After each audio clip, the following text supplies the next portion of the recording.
This time on Watchers of Tomorrow, Wesley must die for great justice.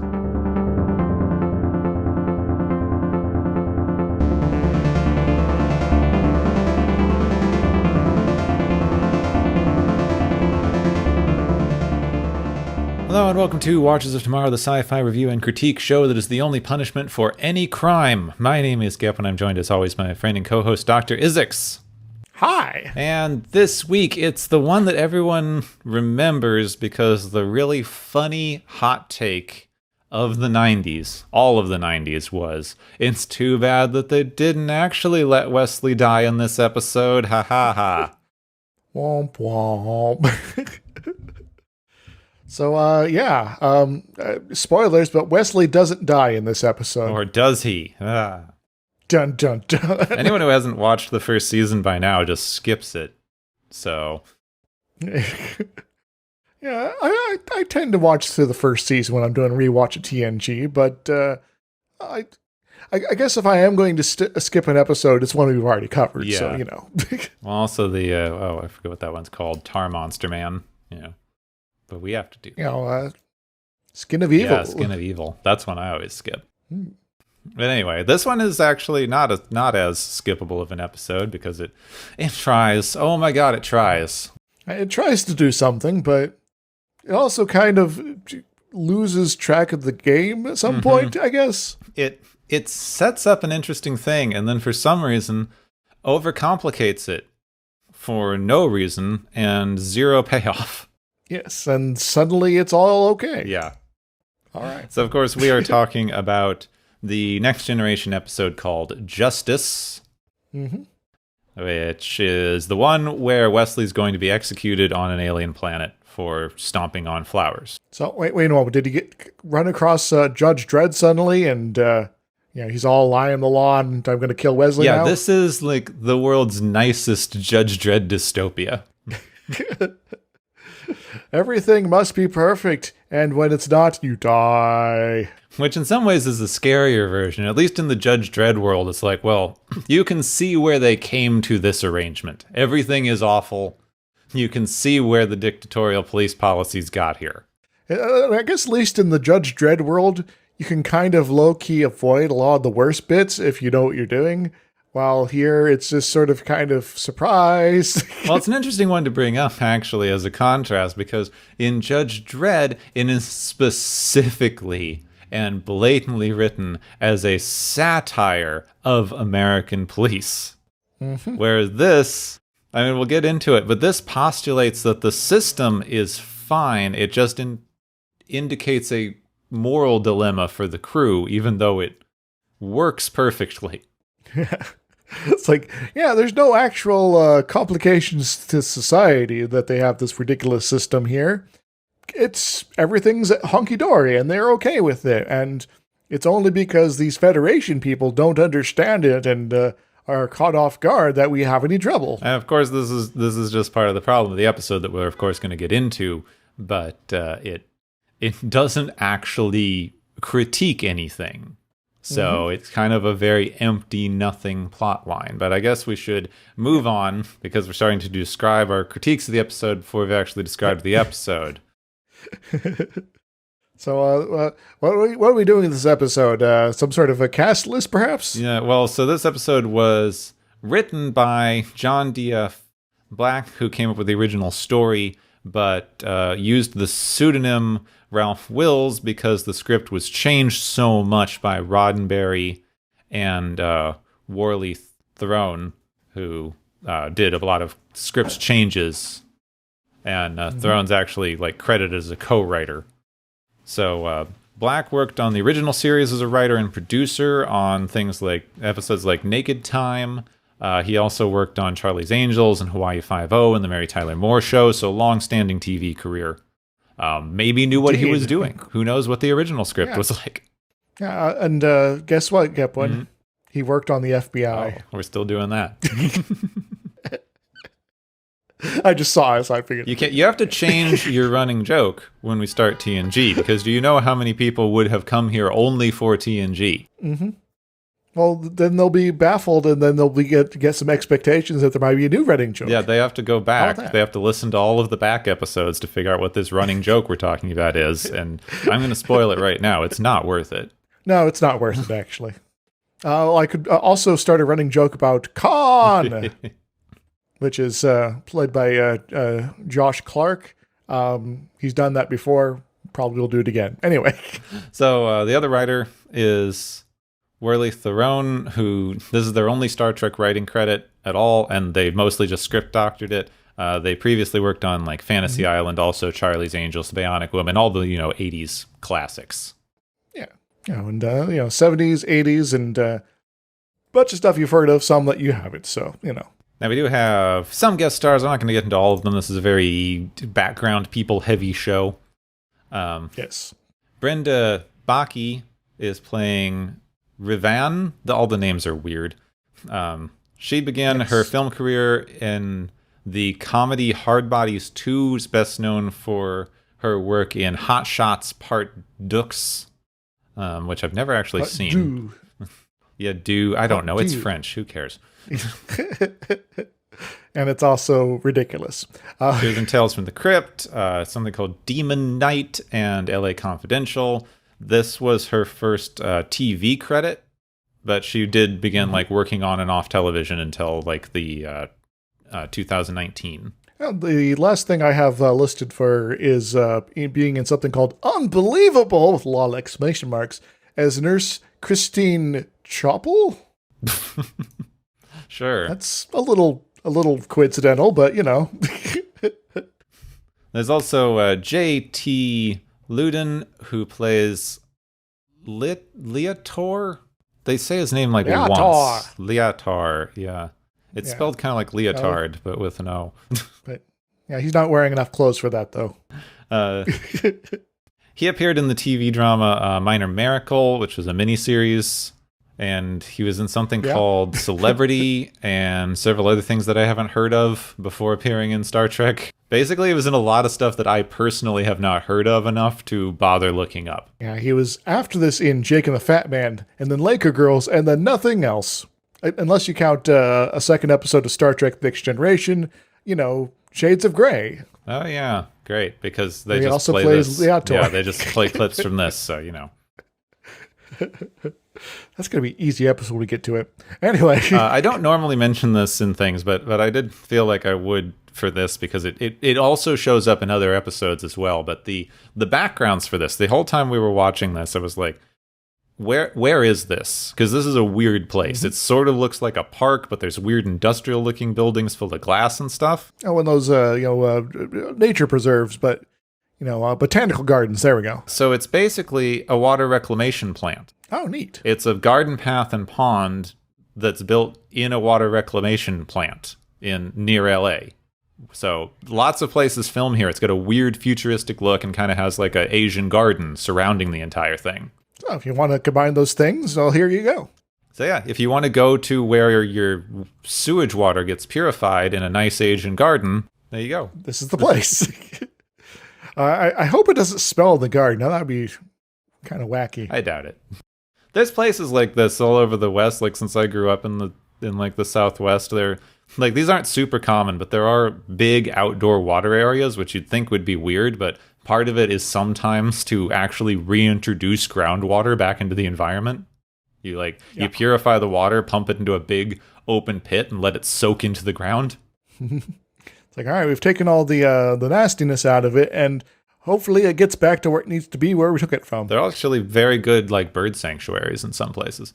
Nice. Now, before we move on, I do want to mention David M. Graves, who plays Second Edo Boy. I was just looking up more actor stuff here, and apparently he's been like a crazy stunt actor for years and years now. And some of them are things I've heard of. So, like Team Knight Rider, he's an angel and things like that. But some stuff I'm like, okay, he's in something called Kites. But he's also in F9, The Fast Saga. And apparently First Edo Boy now owns a record label. Cool. Maybe they should go hang out again. Yeah, the record label and the stunt dude. First and Second Edo Boy. I'm sure that they go to convention. Like, I went to a convention where, like, one of the, like, random duplicate aliens from the episode where they kidnapped Picard showed up and was, like, giving talks. Like, everyone goes to conventions eventually. Excellent, yeah. So, okay. We should jump in here, because we're going to have things. And we should get into this nonsense. So the Enterprise crew has just finished setting up a new colony when they discover another M-class planet in a very nearby system with friendly human-like locals. Riker returns from the planet and he's quite excited about the paradise that it is, because there's no downsides at all that they could find, none at all, nothing. They didn't look into this in any way. They did not ask anything. Yep, everything's fine. And there is maybe one question they should also have asked, but we don't really get into it. But is this a pre-warp civilization at all? Because if so, we should probably... They seem to imply. Yeah. Maybe we should prime directive ourselves out of this situation. But mostly already. The place is just full of very attractive, law-abiding people who like to have lots of sex. All right, so that's the one exception to the prime directive introduced by James T. Kirk himself, and let's get down. Dr. Crusher wants to use the planet for shore leave. Just interesting. They'll have sex for anything. Doc's like, ooh, shore leave. Yes, I'm looking to have some fun here. So the crew is very stressed from having set up a colony, which apparently is a very, very difficult thing to do. Picard agrees, but he wants Riker to take a smaller team back first to evaluate the planet, and he says that Wesley should come with them so that he can evaluate how appropriate it is for children, with all the sex happening. Yes. It's like if all the sex is happening out in the open or not. And if it's not, then maybe we can have some of the kids in a cordoned off area for a little bit while all the adults, including their parents, are, Anyway. Also, there's worth kind of mentioning, it's probably nothing. There's a sensor problem. We keep seeing like some sort of shadowy thing in orbit with us, but I'm sure it's nothing and it's fine and we don't need to worry about it. Yeah, wasn't there a original series episode where there was a sensor echo and it ended up being a Romulan warbird? Yeah, they should probably start paying attention to those.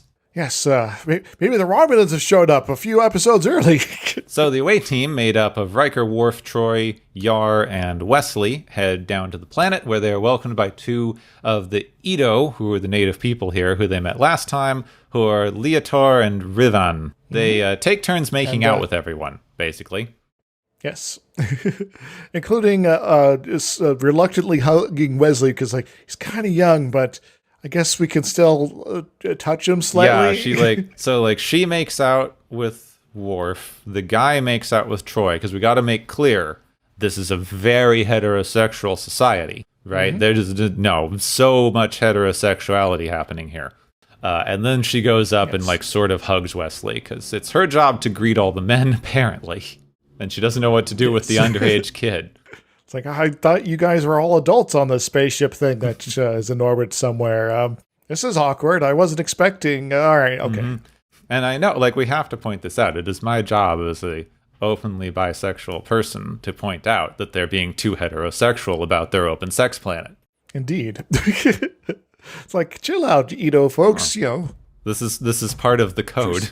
Yes, I'm sure some of you are bi or gay or not interested in anyone in general, so, So they're all amenable and welcome them back, and they're happy to have more people here. It's great. Shore leave is amazing. Let's have all the people visiting. It's cool. They introduce Wesley to a group of other children, and they run off to have fun. Yes. Because, it's normal fun. Don't worry. It's fine, normal, wholesome fun. Yes. We're going to be...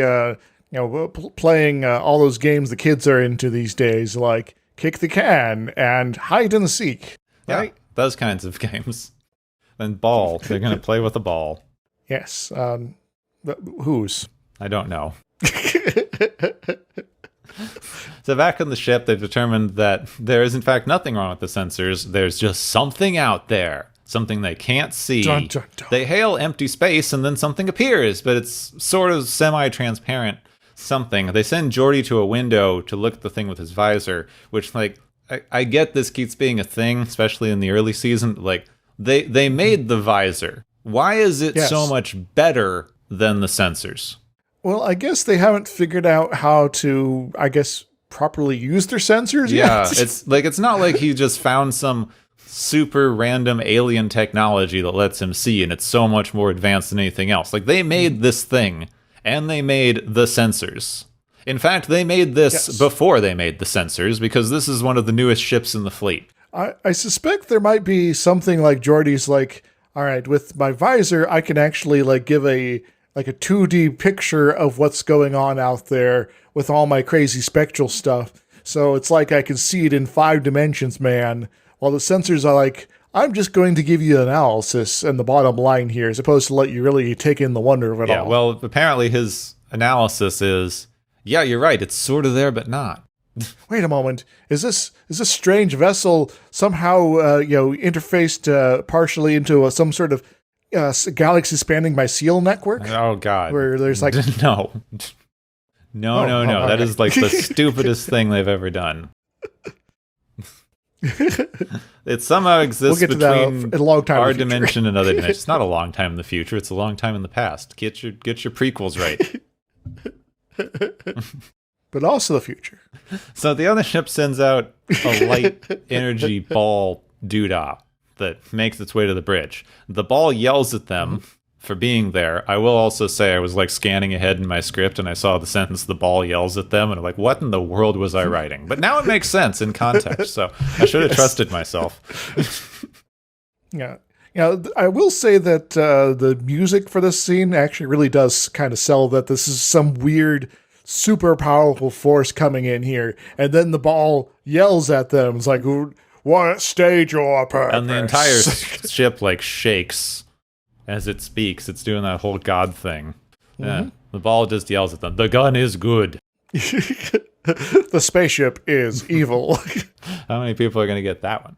All right, so they yell that they should leave the people on the planet alone, and they should not leave people here because they just saw them leave people on another planet. Like, confused by this? Like, why did you leave your own people on a planet, presumably to die? Anyway, Picard tries to explain what colonies are before the ball yells at them not to interfere with Ito, and then asks Data if he's made for information exchange, and then melds with him in the head, which knocks him unconscious. Data's like, I do have like a data port. Oh God. And also maybe, I know we're not yet in the time period in which one was allowed to critique colonialism, but maybe you should not show up on somebody else's planet and explain that you're colonials. Yes. Like, yeah, we just kind of spread out to places, and that's cool, right? Yeah, isn't it great? And don't bother my people, you weirdos. So back on the planet, the kids are showing off acrobatics. Then they ask Wesley if they can play ball. This ball does not, in fact, yell at them. He tries to explain baseball for a bit, and they are kind of confused, but then they run off. He's like, if you can find a stick, you can hit the ball with a stick. I'm like, yeah, sure, crazy Earth kid. Yeah. Now, you did skip over Wesley being really confused about what they were asking when they wanted to play ball. Yeah, it's like, would you like to play a game? It's like, Not that kind of game. So inside one of the Ito, sex rooms, Riker and Worf have a discussion about Klingon sex and how he would break people before they find that they can't contact the ship anymore. And just to be careful, they start gathering everyone back together. Yeah, it's we can't contact the ship. Maybe we should, not be wandering off. And also, shouldn't have one of us hung out with Wesley to make sure they didn't get in trouble? Yeah, they should have, but yeah. Worf finds Yar, who's talking law enforcement, because they basically have no crime on this planet. Even small minor crimes. They have very, very few police. And they only patrol one place at a time at random. No one knows where they're going to be, so no one risks getting killed.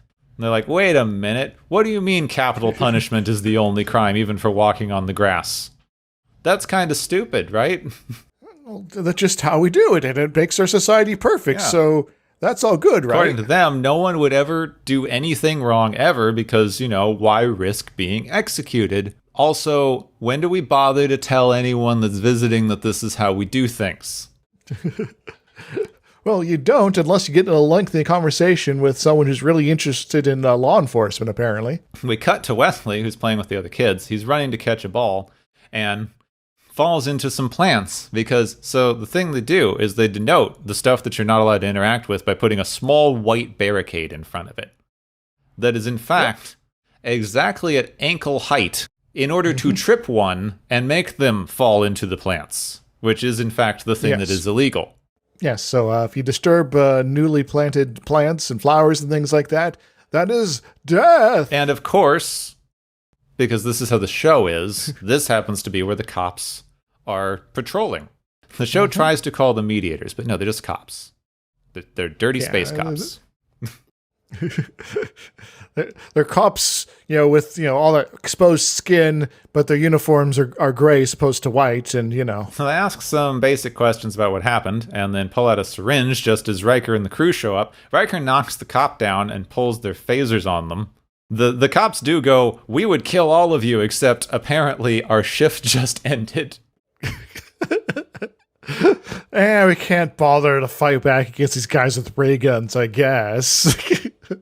So on the ship, the orb is finished up with data, and this opens up communications to the away team, and they fill in Picard on the situation, and he decides that he's going to head down to the planet. Hell, Picard's probably thinking, he's like, gosh darn it, alien super beings interrupting it, so I can't keep an eye on my people and warn them that, we got a situation here. And then they get themselves, in a legal matter. Yeah, alien super ship interrupts communications for 5 minutes, and look what happens.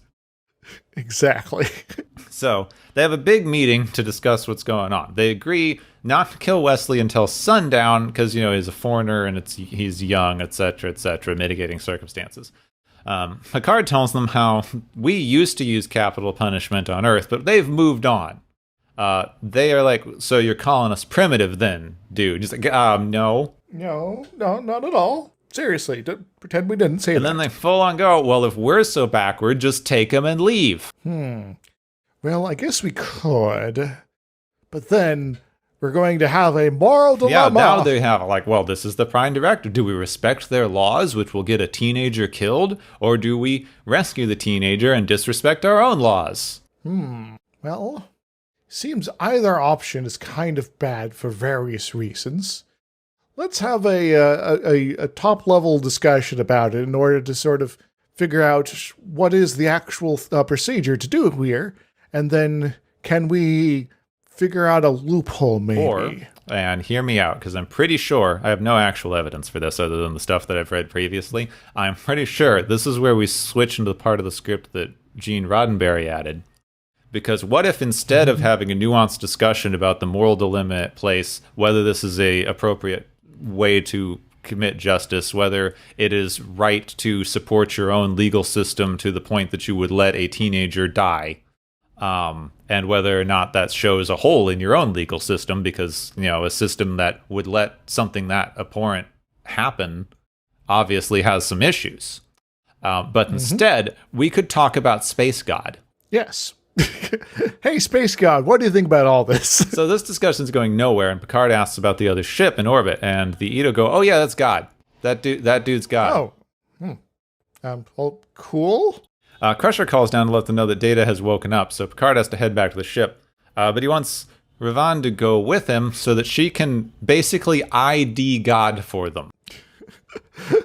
So we're going to put him up in a lineup here. And you've got Q, this thing, pick the one, one of those energy gas clouds. It's like, which one? Trelane. Which of these looks like your God? Exactly. Maybe like that one lady who was playing the devil in a later episode. So they take Ravan to the window, and she kneels immediately and goes like, "Yep, that be God." Well, I guess we've just violated the Prime Directive again by confirming the existence of their deity and that, it orbits their planet. So that's cool. God starts to move in towards the ship, yells at them to return his child to the planet. Picard attaches a comm badge to Ravan and beams her back immediately. This does, in fact, make God calm down. So good. God is chill now. Yeah. Maybe they should have, asked her first about the god of Shakari. So Crusher's understandably upset because at this point no one's told her that Wesley is going to be executed at sundown. Yes. Picard's like, "Well, I wasn't going to let that happen." It's like, I wasn't going to tell you until I had it figured out. Surely, right? Yeah, she's getting more and more upset through all of this because she's like, what's up with my son? I keep hearing things. I don't know what's going on. And she's like trying to press him, and Picard's like, no, don't worry about it. It's I'll get to that. I have to talk to this blonde lady it's fine. first. Don't worry about it. We just have to see whether this is God. This is way more important than your son's life. Yes. There's God here. So they go to talk to Data, who's got way too much information. Like, the thing's not a single entity, but it's not really a ship, but it can be in multiple places at once. They understand this part of space to be theirs, so the colony may have been a bad move. For now, however, they're just watching them, and they want to know what they do. Are they the sort of people who are going to obey their own rules, essentially? No, that's usually a good way to get on someone's good side, is to show that you have a set of rules, ethics, laws, or whatever, and that you abide by them, as opposed to just sort of making it up as you go along. Because that means you can be trusted to at least follow through on what you claim to believe. And they do know that, whatever the things on that ship are, they used to be flesh and blood and exist in this dimension just like they do. So maybe they'll judge them better, but maybe they'll judge them worse. Who's to say? Mm-hmm.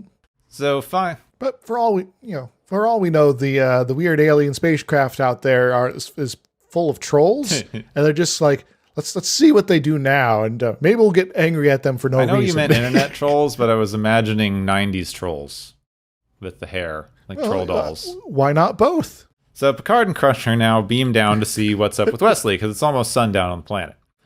They don't really make any particular point, except that they think this is not a good system, and that laws are supposed to make things better. Like, they don't have any particular point. They're like, this used to be bad. We started killing people. Things are good now. Picard also needs to protect his own people. The Edo think that God's going to punish them. So basically, it's up to God. Whether God lets them leave determines whether this situation is okay. So if this was a court, then God is now the judge. So Picard decides to beam away. It doesn't work. He goes, justice cannot be absolute because everything has an exception.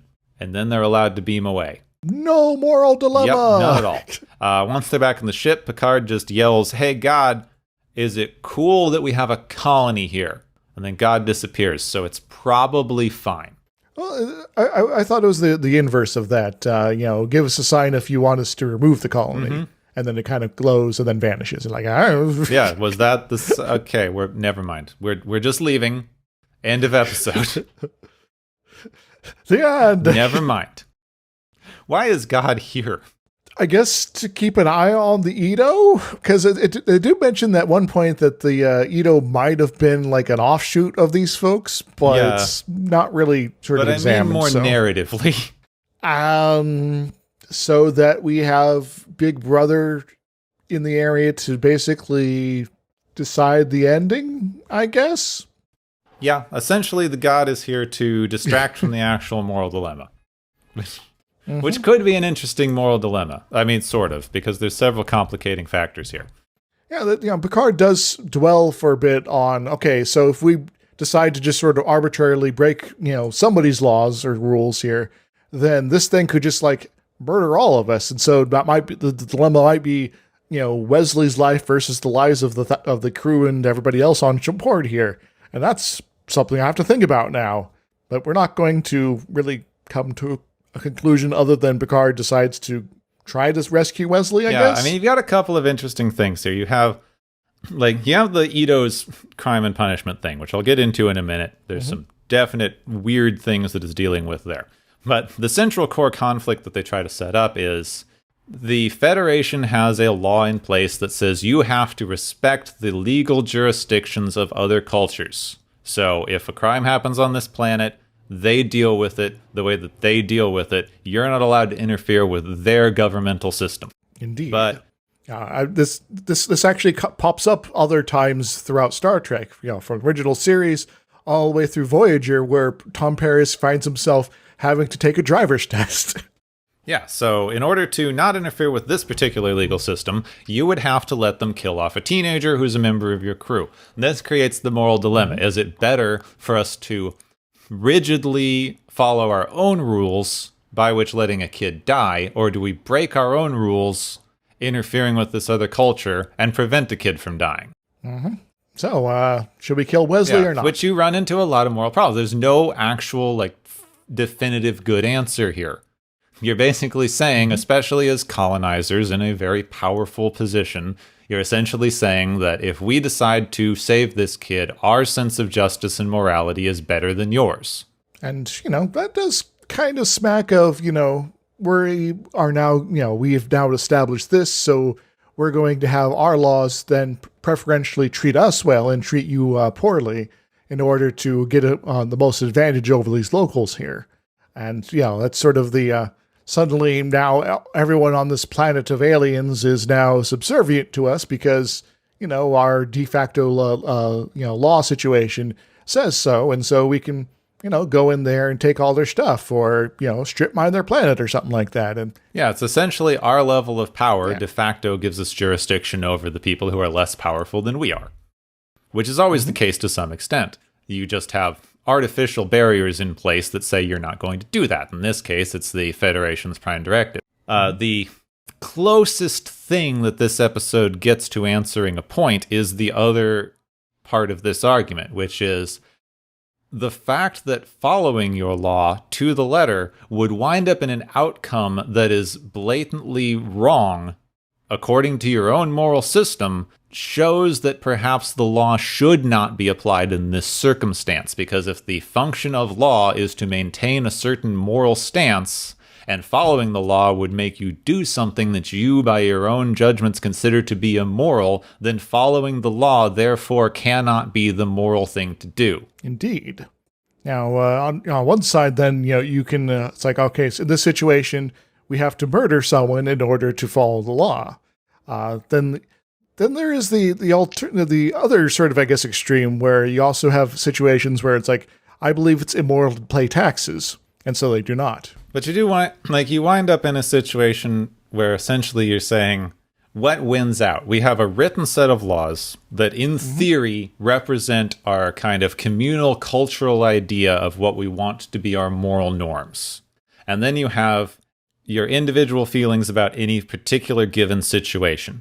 Now, this is a problem. In the episode, they do kind of say explicitly, law cannot be absolute, because you always hit these weird little exception edge cases. Indeed. And in theory, that is how our judicial system is supposed to work. That is, in fact, the entire purpose of judges and juries. Yeah, to determine if the law as written and the situation that is being attempted to apply it to is one where the law, both applies and how it should apply. And, is there mitigating circumstances that suggest that in order to follow the law explicitly, we would actually result in something where the outcome is less just than it would be if we, wiggle a little bit as far as, the possibilities. I do think that this episode could be particularly interesting, not just on this debate. This debate has a foregone conclusion, both because you aren't going to let your heroes allow a teenager to get killed, and also because Wesley is a series regular.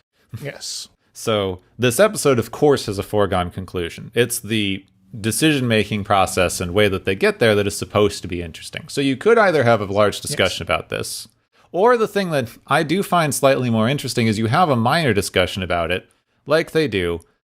You reach the only available foregone conclusion that you could possibly have in this situation, which is, of course, you're not going to let the teenager get killed. And then they spend the entire rest of the episode exploring every conceivable diplomatic option in order to achieve that, which is an interesting one, because by the end of the episode, in this case, they do wind up just forcibly removing him.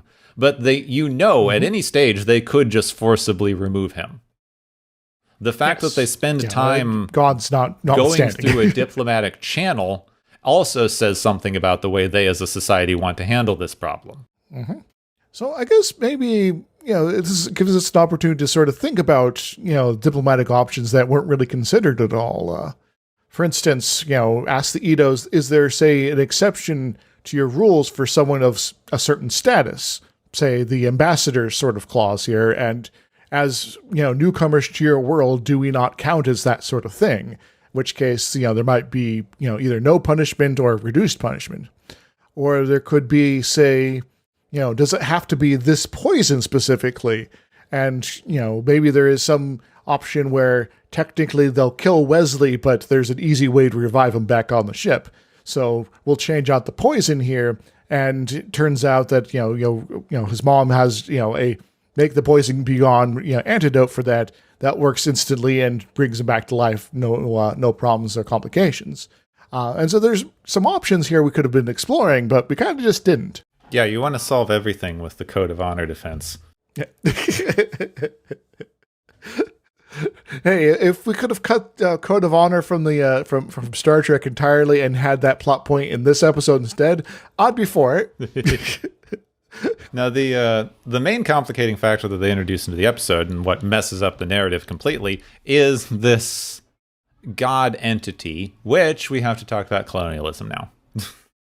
Because the existence of the god entity plays into what is already a very well-established pre-existing colonialist trope, which is essentially set up kind of by a romanticized idea of Western explorers in the Philippines and other kind of South Pacific areas that people in British explorers in colonialist era, like wooden ships, Age of Sail, all that stuff, would wind up on one of these South Pacific islands, usually ascribed to be somewhere in the Philippines, but most of them work for this particular trope.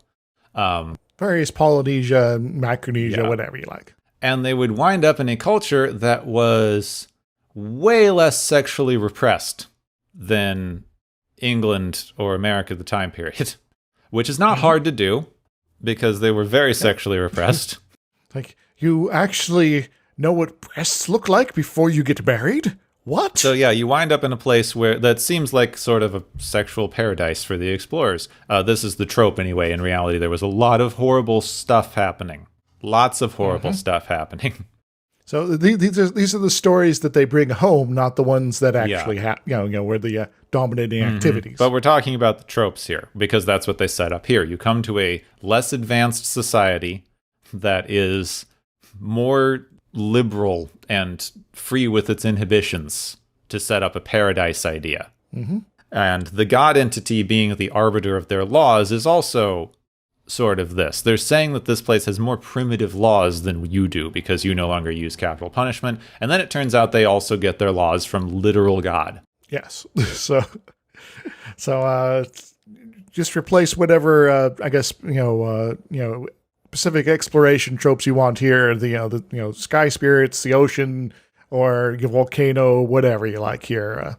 That's now our stand, and we now have a spaceship stand-in for any of those. And now this comes to our my main particular gripe with this episode is the legal system on this planet is in fact not unadvanced. According to the episode's text, it works perfectly.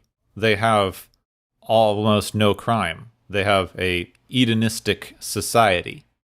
It is a perfect world, as described by the crew members.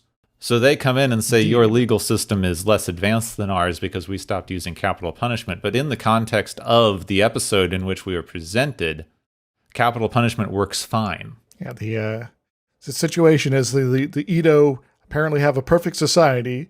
Is the Federation society, say, on Earth equally as perfect if it was being presented here in sort of a compare and contrast? We don't really know at this point. They don't really say. One can assume based on some of the stuff that they've gone into that Earth does in fact, human culture does in fact have more crime than they are showing here. Otherwise, why would Yar be so surprised by the fact that they have no crime? Yes. Yar, who, by the way, once again, grew up on planet Mad Max. So you don't get a you have no crime, us too. You could also even have a discussion of the Human Federation has little crime, but still exists, and they consider that a worthwhile trade-off to have outlawed capital punishment. And this place does the opposite. You could, in fact, have a discussion there. My issue with this episode is how much certainty it brings to the idea of capital punishment being a worthwhile deterrent. So, is it, Gepwin? All right, this is what I thought was interesting because I did research on this, and I expected this to be bunk, right? I've done some passive stuff on this before. We've talked about it.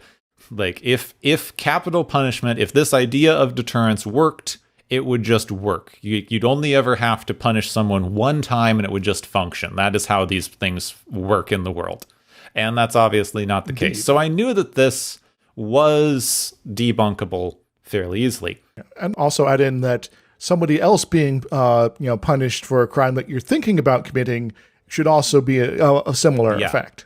The thing that I did not expect, and I thought this was almost hilarious, if it weren't so sad, is not only is the capital punishment as deterrent easily debunkable, because, let's see, according to the National Academy of Sciences, research on the deterrent effects of capital punishment is uninformative about whether capital punishment increases, decreases, or has no effect on homicide. And the ACLU says there is no credible evidence that the death penalty deters crime more effectively than long-term imprisonment. States that have the death penalty do not have lower crime rates or murder rates than states without such laws, and states that have abolished capital punishment show no significant changes in crime or murder rate. So we have pretty good evidence that capital punishment achieves little to nothing. Yeah. The part of it that I didn't actually expect is not only is capital punishment a bad deterrent in and of itself, but the way that they've set up their random check system, their very, very few police, you never know where they are, sort of Opticon scenario, is in fact the worst way to deter crime.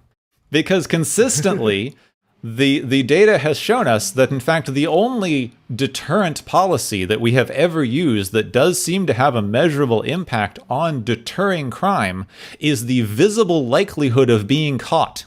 Mm-hmm. So if you actually have, people about and patrolling, then you could say, oh, there's someone here that could catch me. If they're invisible or not there at all, well, it's like, well, I'm going to take my chances. Yeah, so this is a quote from the National Institute of Justice. Research shows clearly that the chance of being caught is a vastly more effective deterrent than even draconian punishment. Yep. So they have in fact set up what provably, with our own research, is the absolute worst way to deter crime. Indeed.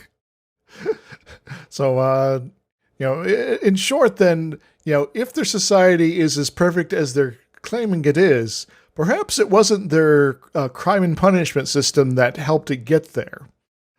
In fact, maybe they've had some sort of crazy societal shift that worked out despite how crappy their justice system is. Well, you're 100% showing in this society, they don't go into it much, but the only thing that you can really derive from what they show us in this society is that we have another post-scarcity society, one that has somehow achieved this before the technological level of the Federation, but definitely one that is a post-scarcity society, at least as far as we have seen. Now, we could, in fact, be in just an incredibly gentrified part of the planet. That is something that we could be occurring. But given that they present us these sections of planets as monoliths, we can only assume that the entire planet's population lives like this. Mm-hmm. So, given that, you have a society where no one seems to have to do very much in order to maintain an incredibly generous standard of living.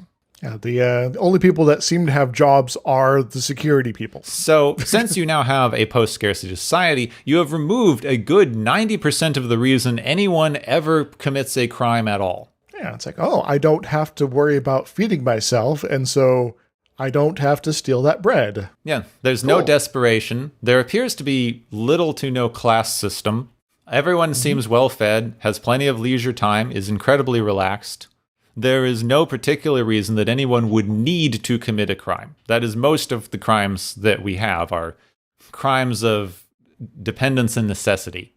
Someone has to steal because they cannot afford food. Someone winds them in a bad situation because of overburdening and debt and winds up having to do something illegal. Not even stealing to afford to live, but the fact that we in fact have made most things that come about from poverty illegal. Yeah.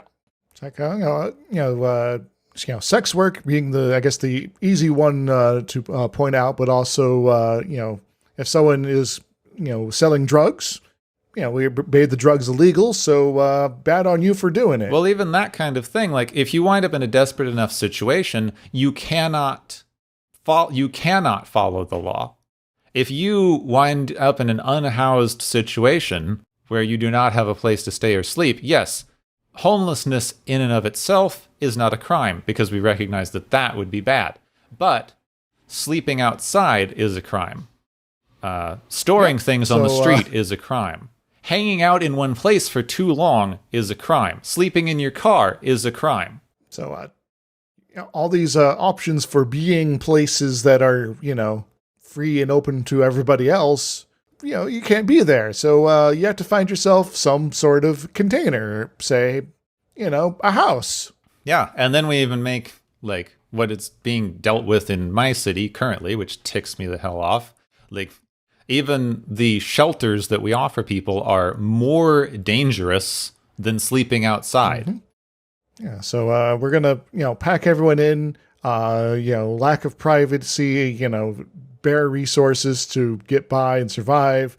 And, and some of the folks there might have ulterior motives for dropping in as well, because there's a bunch of desperate people that they can potentially prey upon. Yeah. So we've created a dangerous system for people who have done nothing other than not have enough money and criminalized it. Mm-hmm. So that gets rid of a lot of your crime right there. Yep. Now, if you give everyone a house, suddenly people aren't homeless. Surprise! And since everything you do when you're homeless is a crime, and that makes up a weirdly large majority of the things that we use in crime statistics, you've dealt with a ton of your crime. So societal change is a very easy way to get rid of crime. Also, indeed, it's very unclear all of the things that they consider a crime in this place, but things like stomping on flowers, that's a weird place to go with your crimes. So it seems like they don't have a lot of reason to put in actual things to be criminal. Yeah. Maybe the flowers thing is because there was just that one guy he liked to step on flowers and they got tired of it. It's like, we're going to make a law so that the next time he does that, we can kill him. That's it. This is something that we do as well. Basically, we try to make societal changes to make things better if we can. Sometimes it just happens by itself. Economic upturns and downturns have a vast impact on crime rates. So you have like an economic downturn. This increases crime rates. This leads to a bunch of dictatorial laws that increase punishment, law enforcement, etc. You have a very natural shift that lowers the economic stress. Economy goes up, economic forces improve, less crime because less desperate people, more people able to afford things, more people able to afford to not be criminals, as we were saying. Crime goes down. You attribute the fact that crime went down to the law enforcement that you put in place when crime was rising. Yeah, so it was me who put in this new draconian law enforcement effort here to put all these homeless people behind bars, and even though I was fighting against the things that ended up curing the economic downturn, I'm going to take full credit for the change in crime because it's totally not the economics that were behind it. Yeah. It was only me. See, there's nothing here. There's this. So I found this article called "The Myth of Deterrence" by a. The article is not by, but it quotes a UNSW law emeritus professor, David Brown. So deterrence is largely an article of faith. I call it sentencing's dirty secret because it is just assumed there is deterrence. But what the research shows us is the system has little to no deterrent effect. In fact, this is something that didn't really come up in the episode because the episode is postulating that only the harshest punishment, only capital punishment is being used here. But we have excellent evidence in our own system to say that the deterrents that we use, largely more and more jail time, longer prison sentences, actually have the opposite effect of deterrence, because people who wind up going to prison tend to go back to prison at higher rates. People who have gone to prison are more likely to commit other crimes for a variety of factors, largely that once you have a criminal record, it is much, much harder to get a job. Also, when you are let out of prison, we put a bunch of extra restrictions on you that also count as committing crimes. And then finally, you have put a bunch of people who have committed crimes in a room together where they can talk about better ways to commit crimes. So you're basically training these folks as well as giving them more incentives to commit crimes by not letting them reintegrate with society. Yeah, you are putting them in touch with other people who know how to commit crimes, teaching them how to commit crimes better, and putting them in a situation where it is more difficult to not commit crimes. Mm-hmm. Now, I'm going to take a quick diversion real quick. That I have a family member who is presently in prison, and I do hear from him from time to time about some of the stuff going on, in his general environment there. And the long of the short is that it is a sort of it produces a kind of quirky community where you can literally have groups of people that would have no reason to work together, coming together in order for a common purpose. One of the things I got in a letter kind of recently was a discussion about, him and some other folks trying to avoid getting caught up into something that's not quite a gang war, but it's a conflict between a bunch of gangs who have banded together versus a group of people that are explicitly anti-gang. Oh, that's odd. Yes. and so you get these situations where you can, you create conflicts, and people get involved in these conflicts, highly invested. And when they get out of prison, and you happen to run into somebody you met behind bars out there, what's your first reaction going to be if they were on the other side? Well, it's pretty well known as well, just like we do not create a rehabilitative, if that's a word, I might have made it up, environment. Like the entire idea, at least in theory, the one that we say, this is obviously not the actual idea, or we would do something different. But the thing that we claim is that we are taking people who are committing crimes off the streets so that they can no longer do harm by existing. And we're putting them into a place where we can control the environment around them in order to rehabilitate them and put them back into society as, law-abiding people. But what we're actually doing is just creating strange, torturous environments for people to exist in for a number of years that we deem acceptable, and then taking them out again and putting so many restrictions on them that they, in fact, can no longer integrate themselves into society. Indeed. So I don't know how my brother's going to be like when he gets out, but I honestly don't have high hopes for him, I guess, getting back on top of things and living a more virtuous life. I'm sorry, that's a very horrible situation. Yeah, well, it's also one of those situations where I do believe he is kind of in the right place at the moment, so it's a whole thing anyway. But I also kind of wish that some of the other people he was around there weren't there too. It's complicated. Anyway, back to the Star Trek. I'm trying to find another. I don't know if I can find the actual quote here, but there was an interesting thing that they mildly get into in this episode. But just to kind of completely put the nail in this deterrence, like punishment as deterrence idea, there was I unfortunately can't find the quote in front of me, but there was an interesting part of one of these articles that is saying that in order for punishment as deterrence to be effective, you are making several assumptions about the way people commit crimes. The first of which is you're assuming that everyone who might commit a crime knows what things are crimes in the first place. Yes. Which, in this specific episode, Wesley doesn't know that what he's doing is a crime, so yes. And, yes, we have this ignorance of the law idea, because, of course, you can't commit a crime and then just go, well, I didn't know it was a crime. That's like a defense anyone could use, and then you have to try to be in the position to prove whether or not you knew what you were doing was a crime. So, obviously, that's a necessary part of the legal system, because it winds up in some bad places if it's not. But then you also do have to look at the reasonable expectation that someone did know what they were doing was illegal. Because in this case, no one is being educated on it. We also do, in fact, have this idea in our legal system in theory, because we recognize that a minor is under less culpability than an adult, arguably because we feel the adult should know more. Yes, I believe the lyrics to the song is, if you're under 18, you won't be doing any time. And the second idea that is presupposed in this deterrence theory is that every person who commits a crime is doing a rational, thought-out calculation of the advantage they will get by committing the crime versus the disadvantage they will incur by being caught for the crime or punished for the crime. Yeah, I remember that whole thing about humans being bad at gambling? Yeah, which also they are saying that there's a vast majority of crimes that happen in heightened emotional states, especially what we consider some of the worst ones, is like murder, usually occurs because someone's very angry and emotional and probably not thinking through their decisions particularly well.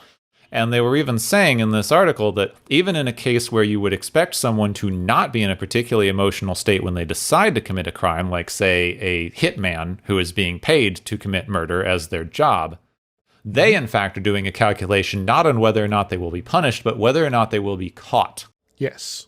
Because they fully expect to completely circumvent punishment. Therefore, the amount of punishment has no effect on whether or not they would commit the crime.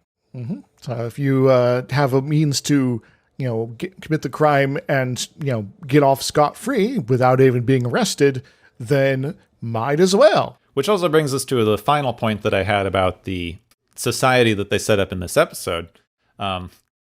We get into this thing where you say, like, okay, you can remove a lot of the societal reasons for crime. You can remove poverty, you can remove hunger, you can take away the stuff that force people into a situation in which they need to commit a crime to live.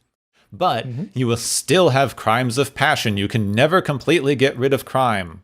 To some extent, that may be true. However, we do miss the basic fact that when someone is less overall stressed by, say, living in a society that punishes them for not having enough money, yes, they are less likely to become angry enough to do something that bad. Indeed. Yeah, if you're not, worried about everything constantly, you can have some moments to take a deep breath and go, maybe I shouldn't kill Liator, whatever his name is. Yeah, if you're not otherwise stressed and under duress and etc., you're in a better emotional state to handle conflict than you might otherwise be. So while I'm not saying that, of course, you can have a society where no one would ever get angry and hurt another person ever, it will also become far less likely the less under stress your general population is.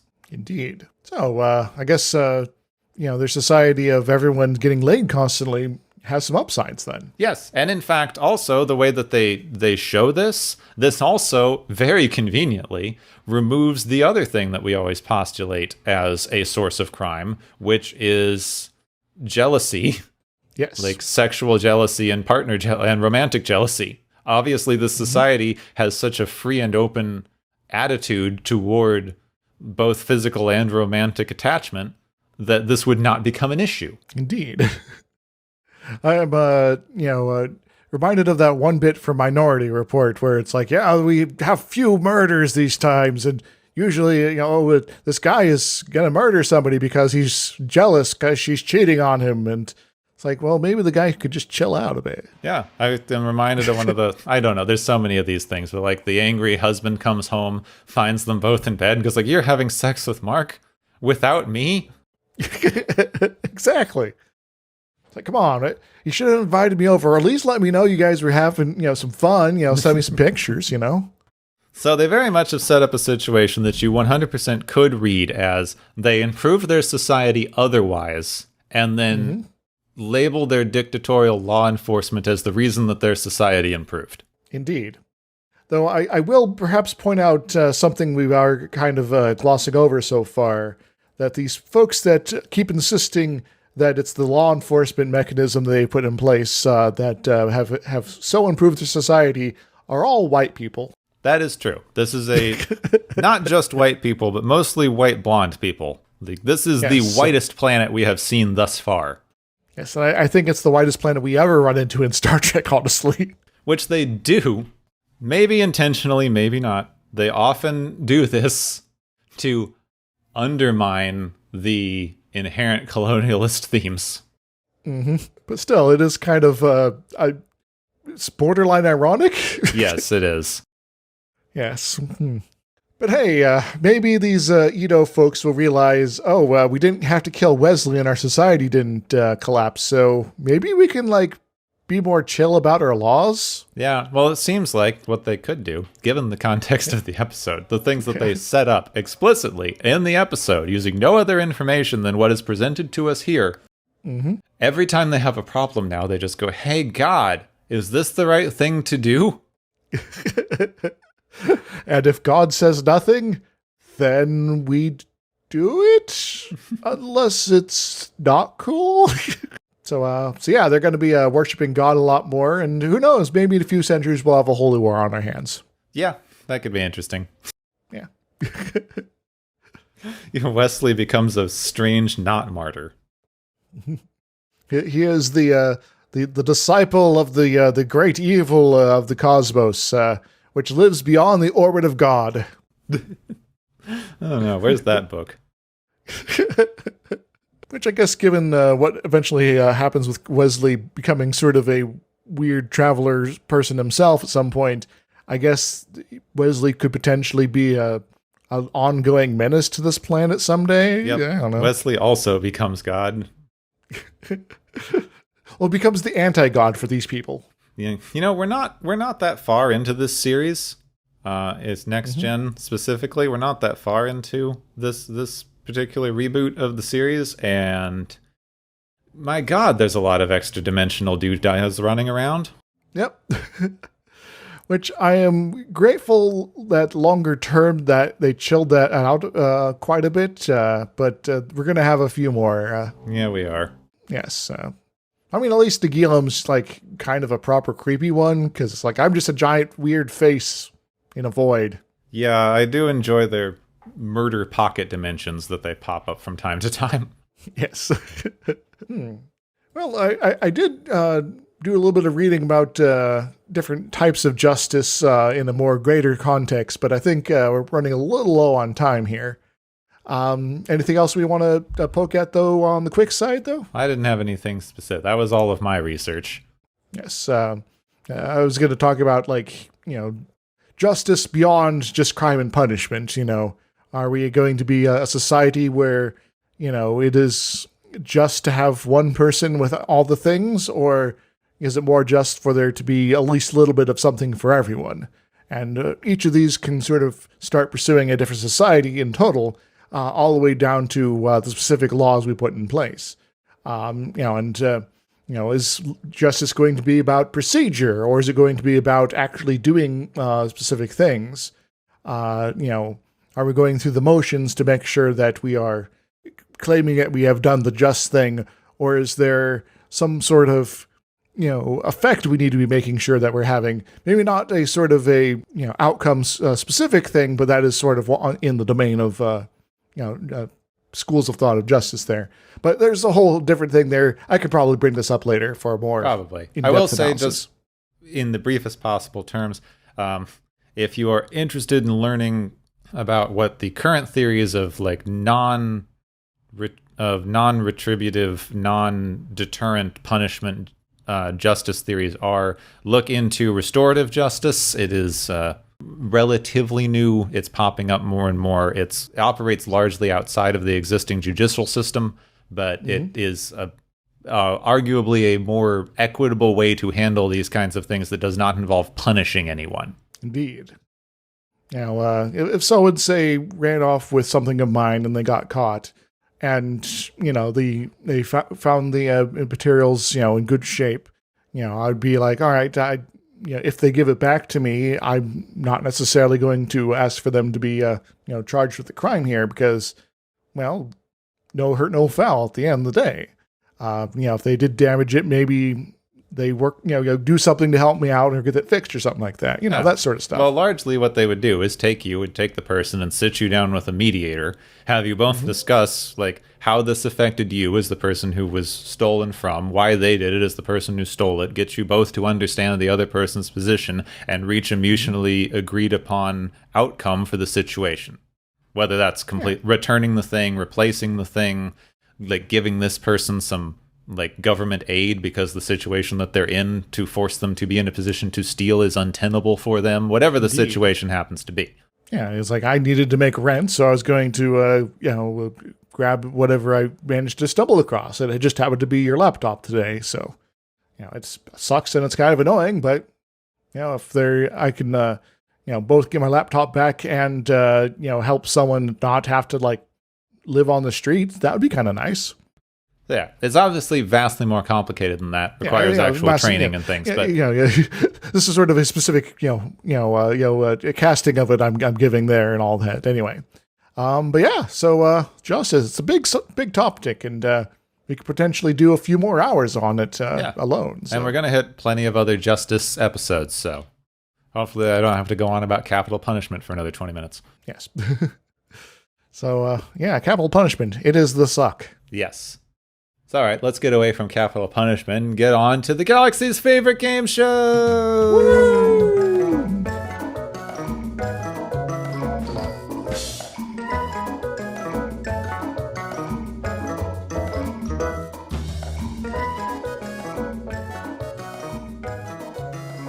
Hey everybody, welcome back to Galaxy's favorite game show. We have a couple guest mediators here, though they just seem to be looking at me in a weird way while holding a syringe. I don't know what they're all about here, but I do know that several people have managed to get themselves a bunch of points today, and so we're going to be handing out some prizes. So the first one is the Sufficiently Advanced Aliens prize, surprise, surprise, which goes to the Edo's God, because they're like everywhere, man, or something, but also nowhere at the same time, and also they got the big scary voice going on. What do they win, Gepwin? The Edo God wins a bunch of funny hats. Because the reason no one takes this religion seriously is because no one who is the mouthpiece of God is wearing a funny hat. That is quite true. I believe the religion based off of Dave Lister might be able to help with that. They had a whole holy war about which hats to have. Anyway, our second prize, which is goes as the One Punishment Fits All prize, which goes to the Edo, just in general, and their whole policy of arbitrary murder zones. What do they win, Gepwin? They win. I mean, they win a mass extinction because, like, they've set up barricades that trip you into committing crimes. Like, this is eventually going to kill everyone. Yeah, you just wander around long enough, and eventually you're dead. Yeah, they maybe want to invest in some higher fencing, or perhaps signs, perhaps. Anyway, our third and final prize is the Appropriate Reaction prize, which goes to Dr. Crusher, because they're going to kill her son. Picard is just freaking ignoring her. What does she win, Gepwin? Crusher wins, giving Picard a very uncomfortable physical, because you should not tick off the only person on the ship who's allowed to give you orders. Indeed. So, bend over, John Luke. Anyway, that's all I got, Gepwin. Feel free to take us away, and maybe we'll end up in some sort of weird, squishy dimension with the Edo's God people or something. I don't know. Yeah, thank you very much for joining us in whatever dimension you're from, here on the Galaxy's favorite game show! Woo!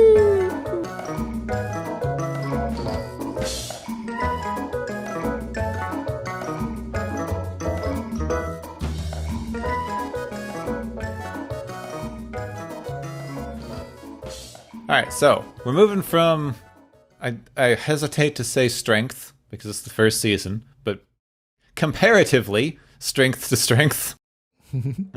Because Justice, while muddled, was actually trying to make a point and was paced fine, wasn't doing anything particularly wrong as a piece of television. Indeed. And next, we're hitting one of my favorite episodes from the first season. Not my all-time, I don't think, but I think my all-time favorite episode from the first season is objectively stupid. I just like it for that reason. This one is actually interesting and kind of good and deals with some themes of memory and past and etc. It is called The Battle. Yes, and it's not the battle that we are fighting today, but the battle that Picard has fought in his past. Yeah, people will remember this as the episode where we find out about Picard's first command on board the Stargazer, something that they, of course, had to start referencing in the second season of Picard, because that's just what that show does. So, everyone remembers this now. Yeah, well, I will also say the name does remind me of Jack Horkheimer, the Stargazer. You've never seen that? No, I have not. That show? Nope. He was a guy from worked at a planetarium and did a 5-minute, here's some of the cool stuff happening in the night sky that you could check out. Huh. So yeah, he was on PBS. Oh, fun. I missed that somehow. It looks like they have most of the episodes on YouTube, as with all things. But yeah, it's good stuff there. But yeah, the Stargazer, Picard. Also, we have the return of the dreaded Ferengi. Yeah, second appearance of the Ferengi. I'm gonna guess they wrote this episode before they figured out how stupid the Ferengi were as a main villain. Though I will say this is one of the better Ferengi episodes, especially from TNG. Oh yeah, they've definitely improved them in this era. They went from what in the hell is going on to, okay, this makes sense not only as a villain for the episode, but culturally they solve it with their own style. Mm-hmm. Exactly. Anyway, next time, the battle. Next time on Watchers of Tomorrow, beware Ferengi bearing gifts.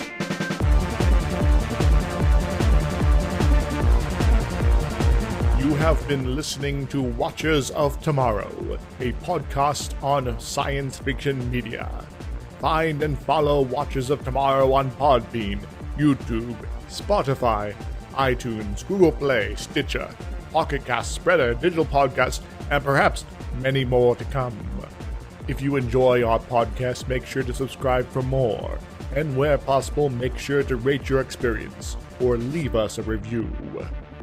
You may find Gepwin on youtube.com/Gepwin and Twitter @Gepwin. You may find me, Dr. Isix, on youtube.com/Dr. Isix and Twitter @IsixLP.